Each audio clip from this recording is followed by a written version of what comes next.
Okay, it's been a day or two since the shot up video. I'm sorry I haven't gotten anything out, but I'm working on the wiring on the Mini, and I'm putting in a 4-fuse block instead of the 2-fuse block that would have been on some models. It would be over here or in this area, but I like the 4-fuse block.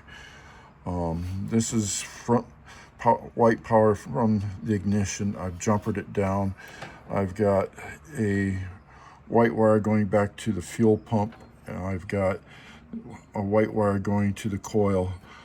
I've got a brown and blue that is going to my headlight switch.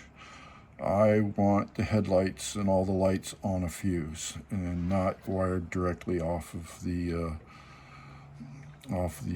battery side of the ignition switch. So I fused them.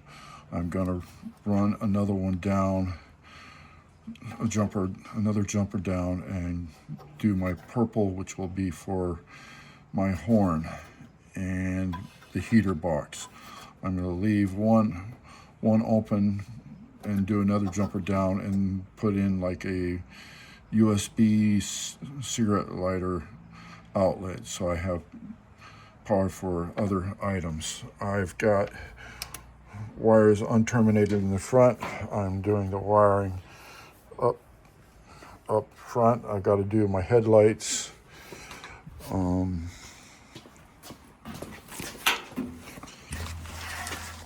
I've got my switch wired up in here. I've got my headlight switch in here.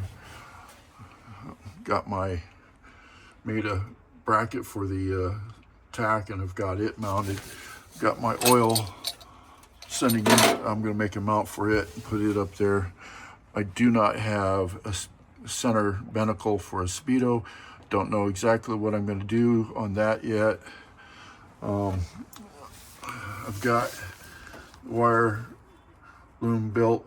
It's running to the rear tail. It goes down and through the bottom and then up over the fender well. And I got my rear tail lights in. I've got wires run for that. I've got the fuel tank cleaned and put in. And I'm working on getting the wiring all done, finished for that.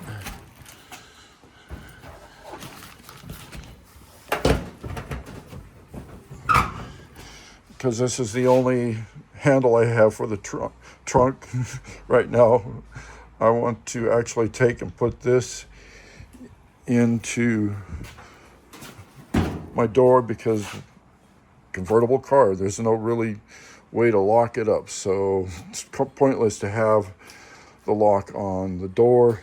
I'll put it in the back, and yeah, I'm gonna, instead of the T-handle, I'm contemplating actually just using a regular door handle for the back, just to be different. But right now I need to extend the low beam. The blue and red wire is low beam, the blue and white is high beam. I need to extend that so I can get it up here to the front slam panel, and that's my next step. Okay, I need to extend my headlight wire, low beam, blue with a red tracer.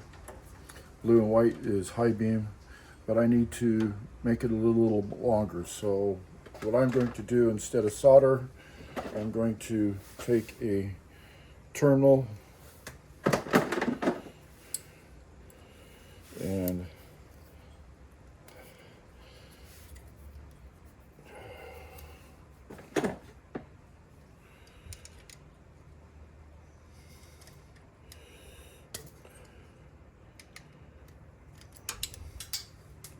pull the insulation cover off of it. Got a bare terminal, and just gonna cut it off.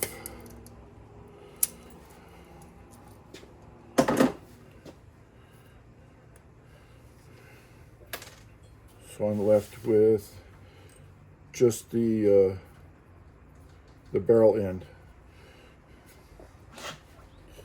Not sure if this is on camera from that angle, but we're going to give it a shot. So I'm going to slide the wire into one end, and then I'll take the other wire and slide it in from the opposite side, and then I'll crimp it down.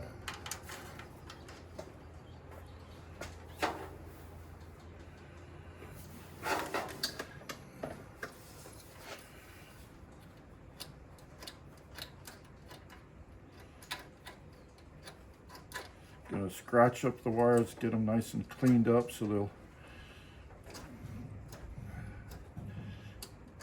have a fresher connection. We'll see if we can kind of get you aimed a little better. And here we go.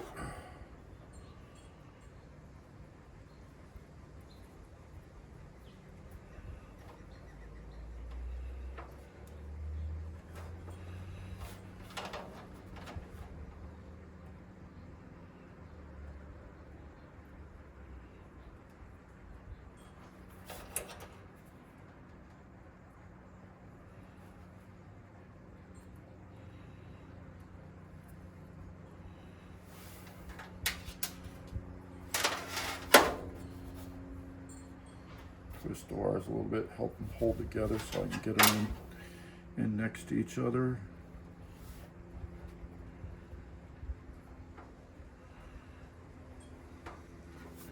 Now I've got the two pieces pushed together. Now I've got a set of crimpers, Mac tool, and we'll just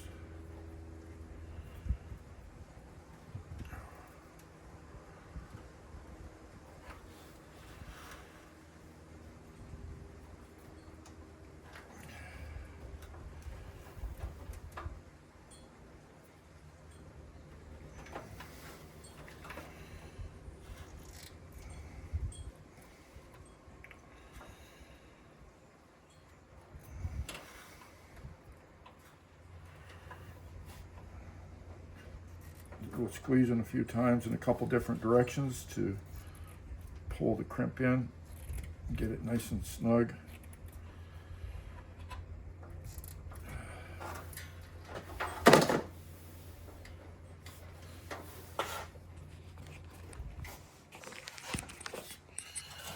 Now I've got a nice decent crimp, and it shouldn't pull apart. It's actually should be pretty tight, pretty tough. I've been told that solder joints are weak, that if they're not supported, they'll crack on either end, and I don't want that. I'm going to take some blue heat shrink and slide over the top of it. It'll protect it, and then it'll be long enough to make it up to the front slam panel where the headlight wire looms will come in and plug into it.